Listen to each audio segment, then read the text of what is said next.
Hello everyone. आज हम discuss करने वाले हैं जामिया मिलिया इस्लामिया के लिए जो है बेस्ट एंट्रेंस टेस्ट के लिए बुक कौन सी होगी, ये हम इस वीडियो में डिस्कस करने वाले हैं।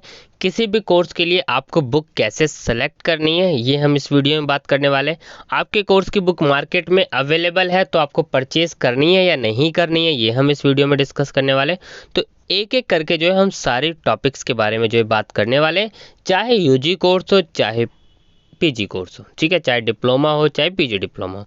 तो एक एक करके जो है हम इसमें डिस्कस करने वाले हैं। सबसे पहले चीज़ मैं क्लियर कर दूं, क्या कोई एक बुक सफिशिएंट होती है एंट्रेंस टेस्ट निकालने के लिए? तो नहीं, किसी एक बुक से ऐसा नहीं हो सकता कि आपने एक बुक से एंट्रेंस टेस्ट दिया और आपका एंट्रेंस टेस्ट निकल गया। बिल्कुल ऐसा नहीं होता है, लेकिन ना एक बुक आपको गाइड ज़रूर करती है। चलिए मैं आपको एक एक करके बात करता हूँ। सबसे पहले आप जिस कोर्स के लिए अप्लाई कर रहे हैं, जैसे मान लीजिए हम एक एग्जांपल ले लेते हैं बीए पॉलिटिकल साइंस का। अब बीए पॉलिटिकल साइंस में कौन कौन से टॉपिक हैं जो कि एग्जाम में पूछे जा रहे हैं। बीए पॉलिटिकल साइंस पे एक डिटेल सिलेबस की वीडियो जो है चैनल पे अपलोड है, जिसमें मैंने एक एक टॉपिक के बारे में आपको बता रखा है कि ये टॉपिक्स एग्जाम में आते हैं। तो आपको वो सारे टॉपिक कवर करने। अब वो सारे टॉपिक्स आपको जिस बुक में मिल जाए, अब एक बुक में तो नहीं मिलेंगे।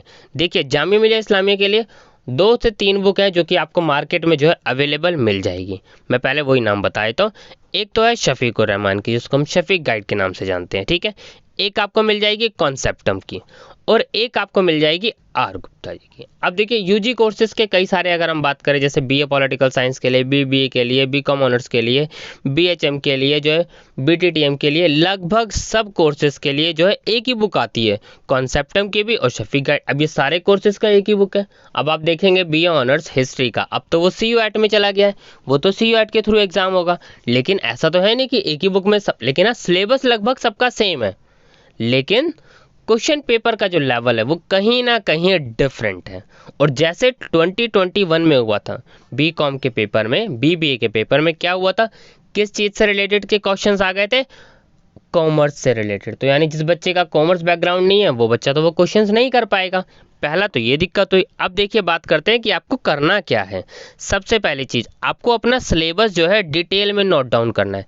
जैसे मैंने पॉलिटिकल साइंस, बीबीए और BLLB 3 की वीडियो बिल्कुल डिटेल में बनाई हुई है, और भी कोर्सेज की बनाई हुई हैं वीडियोस, लेकिन 3 की वीडियो तो मैंने डिटेल में बनाए रखी है। तो उसमें आपको अब यही same syllabus, BA honours, sociology, psychology, topic सारे वही हैं, टॉपिक में कुछ चेंज नहीं है। क्योंकि जैसे मान लीजिए पॉलिटी से कोई क्वेश्चन आ रहा है, अब पॉलिटी में मैंने आपको सारी चीज़ें उसमें बता दी कि कौन कौन से इंपॉर्टेंट पॉइंट्स है।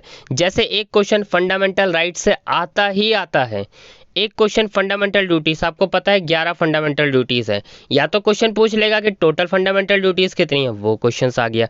या पूछ लेगा आर्टिकल बता दो फंडामेंटल ड्यूटीज का कौन सा है, वो पूछ लेगा 51A। या फिर आपसे पूछ लेगा जो पहले तो 10 थी फंडामेंटल ड्यूटीज, जो 11वीं फंडामेंटल ड्यूटीज ऐड हुई है वो कौन सी है, जिसमें 6 से 14 साल तक के एजुकेशन की बात की गई है, फ्री एजुकेशन, ये क्वेश्चन पूछ लिया। या फिर ये पूछ लिया कौन सी अमेंडमेंट से वो ऐड हुआ है, 86 अमेंडमेंट। तो आपको एक एक टॉपिक पकड़ना है। उस टॉपिक से जब आपको पता है एक क्वेश्चन आ रहा है और आपको एक ही टॉपिक, अब मान लो आपको 4 ऑप्शन दे दिए, उसमें से बोला इसमें से पहचानो कौन सी फंडामेंटल ड्यूटी नहीं है, यानी आपको 3 ऑप्शन देगा जो कि फंडामेंटल ड्यूटीज हैं। अगर आपने टॉपिक्स पढ़ रखे होंगे तो आप इजीली उस क्वेश्चन का आंसर दे पाएंगे, और अगर आपने टॉपिक नहीं पढ़ा होगा तो आप उस क्वेश्चंस का आंसर नहीं दे पाएंगे। तो इस टाइप के क्वेश्चंस के आंसर आप तभी दे सकते हैं जब आपने टॉपिक्स के बारे में पढ़ा होगा, और टॉपिक्स के बारे में अगर आपने नहीं पढ़ा तो आप उस टाइप के क्वेश्चंस के जो है आंसर्स नहीं दे पाइएगा। पहला चीज़ तो आपको क्लियर हो गई होगी कि आपको करना क्या है। तो सबसे पहला काम है आपको आपके सारे टॉपिक्स को नोट डाउन करना है जितना ज़्यादा हो सके, और फिर उसके बाद आपको बुक परचेज करने की सोचनी है। सेकंड, फर्स्ट आपने जब टॉपिक नोट डाउन कर लिया, अब सेकंड चीज़ आती है। देखिए सिलेबस में मैंने आपको बता रखा है कि सिलेबस जो है जनरली बहुत सारे कोर्सेज का, यूजी का और पीजी का सेम ही है लगभग सिलेबस, सिर्फ क्वेश्चंस का लेवल अलग है। सेम ही है सिलेबस, सिर्फ क्वेश्चंस का लेवल अलग है। अब जैसे जीके पार्ट है, अब करंट अफेयर्स को लेकर बच्चे बहुत ज़्यादा परेशान होते हैं। करंट अफेयर्स के इतने क्वेश्चंस नहीं आते हैं एग्जाम में। अगर आप जामिया का पेपर उठा के देखें तो करंट अफेयर्स के आपके क्वेश्चन ज़्यादातर कोर्सेज में सिर्फ और सिर्फ 6 to 10 क्वेश्चन आते हैं। लेकिन वो जो करंट अफेयर्स के क्वेश्चन होते हैं वो ऐसे क्वेश्चन होते हैं जो कि प्रीवियस ईयर एग्जाम में पूछे हुए, सिर्फ और सिर्फ ईयर चेंज हो जाता है, सिर्फ और सिर्फ ईयर चेंज हो जाता है। तो आपको पेपर को, इसीलिए मैंने आपको बार बार कहा कि अगर आप पेपर कर लेंगे तो आपने समझ लिया 25% आपका एंट्रेंस टेस्ट तो ऐसे ही निकल गया। अब आपको 75% की तैयारी करनी है। अब 75% की तैयारी में आपको क्या करना है, 4 पार्ट में सिलेबस है। आपको पता है कि अगर आपके कोर्स में रीजनिंग है तो रीजनिंग पे बिल्कुल आप पूरा पूरा ध्यान दें। क्यों ध्यान दें? क्योंकि उसमें तो क्वेश्चन फिक्स है, कैसा भी आए आप इजीली कर पाएंगे। क्योंकि अगर आपने प्रैक्टिस कर ली तो रीजनिंग क्वेश्चन ऐसा हो ही नहीं सकता कि आप ना कर पाएं। रीजनिंग क्वेश्चंस के टॉपिक वाइज तो वीडियोस ऑलरेडी अपलोड हो ही रही है, ठीक है, तो वो साथ साथ कवर करते चलिए। जनरल अवेयरनेस की ऑलरेडी मैंने बहुत सारी वीडियोस अपलोड कर दी हैं, वो सारी आप देखिए। जितना ज़्यादा हो सके आप जब प्रीवियस ईयर पेपर को करेंगे, एनालिसिस करेंगे, तब आपको पता चलेगा कि एग्जैक्टली एग्जाम में पूछा क्या जा रहा है। क्योंकि अगर आपने क्वेश्चन ही गलत पढ़ लिए जो एग्जाम में आ ही नहीं रहे, जैसे मैंने अभी आपको एक फंडामेंटल ड्यूटीज का सिंपल सा एक एग्जांपल दिया, उससे क्वेश्चन आ रहा है, बिल्कुल करें। अब यूनिफॉर्म सिविल कोड आर्टिकल आता ही आता है, बहुत ज़्यादा रिपीटेड वाला क्वेश्चन है, आर्टिकल 17 रिपीटेड वाला क्वेश्चन है। अगर आपको यही नहीं पता हो आर्टिकल 23, 24 ये रिपीटेड वाला क्वेश्चन है, तो कुछ तो ये इंपॉर्टेंट आर्टिकल ही हो गए। मतलब क्वेश्चंस उस टॉपिक्स के आ रहे हैं जो आप इजीली कर पाएंगे। लेकिन अगर आपने पढ़ा हो एक बार तो, अगर आपने नहीं पढ़ा होगा तो आप कोई टॉपिक नहीं कर पाएंगे, चाहे आप कितनी भी बुक परचेस कर लीजिए। अब मान लीजिए आप कोई भी एक बुक परचेस करेंगे, एक बुक तो आपको परचेस करनी है, वो तो मैंने आपको कहा ही है। लेकिन आप जीके स्ट्रॉन्ग करना चाहते हैं अपना, तो आपको ल्यूसेंट की बुक से कवर करना पड़ेगा। देखो थोड़ा सा तो आपको जो है मेहनत करनी पड़ेगी। मेहनत आपको जो है, आप ज़बरदस्ती मेहनत करेंगे तो उसका कोई फ़ायदा नहीं होगा।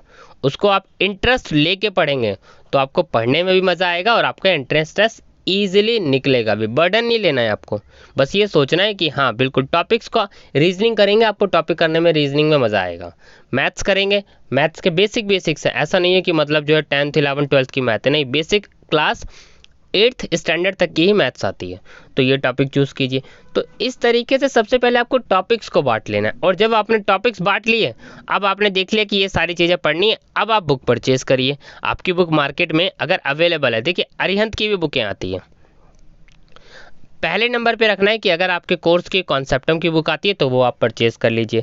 शफीकुर रहमान परचेज कर लिए, आर गुप्ता जी की, देखिए बुक सारी अच्छी है। अब बीएड को लेकर अगर हम बात करें, बीएड को लेकर बहुत ज़्यादा बच्चों को होता है, बीएड के लिए देखिए शफीकुर रहमान की बुक आती ही आती है, तो जस्ट वो आप परचेज कर लीजिए। टीचिंग एप्टीट्यूड्स आपको पढ़ना है तो सिर्फ MCQ क्वेश्चंस की एक 60 रुपीज़ की जो बुक आती है, सिर्फ वही परचेज करें।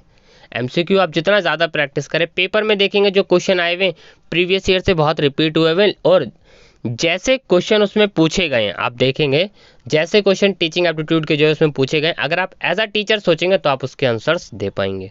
ये चीज़ है। मैथ्स स्ट्रॉन्ग कर लीजिए, रीजनिंग स्ट्रॉन्ग कर लीजिए, हो गया।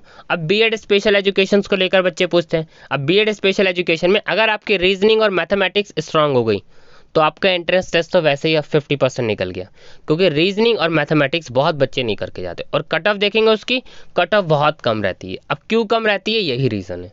जो बच्चे रीजनिंग और मैथमेटिक्स स्ट्रॉन्ग कर जाते हैं वो ईजिली कर जाते हैं, क्योंकि फिर टीचिंग एप्टीट्यूड वाला पार्ट है वो आपको वही पढ़ना है जो थोड़ा थोड़ा है, ठीक है, उसमें से पता नहीं कितने स्कोर होंगे। जनरल अवेयरनेस वाली पार्ट है जो जनरल इंटेलिजेंस में काउंट होता है, और जो है जनरल रीजनिंग, वो सब क्या है, वो बेसिक्स पार्ट है, वो सब आप कर लेंगे। लेकिन रीजनिंग और मैथ्स आप कर गए तो कहीं ना कहीं आप जो है इंटरव्यू लिस्ट में आपका नाम ईजिली आ जाएगा। तो ये डिपेंड करता है कि आप टॉपिक कौन सा पिक करते हैं सिलेक्शंस के लिए। अब कई बच्चे रीजनिंग छोड़ देते हैं, बोलते हैं मुश्किल लग रही है। मुश्किल नहीं है, आप एक बार करके तो देखिए। रीजनिंग करेंगे तो आपको करने में मज़ा आएगा। जब फर्स्ट टाइम बच्चा एंट्रेंस टेस्ट देता है तो ये देखा गया बहुत बच्चे रीजनिंग छोड़ देते हैं और यही गलती करते हैं, और फिर नेक्स्ट टाइम एंट्रेंस देते हैं, फिर रीजनिंग करते हैं, और फिर कहीं ना कहीं एडमिशन हो जाता है।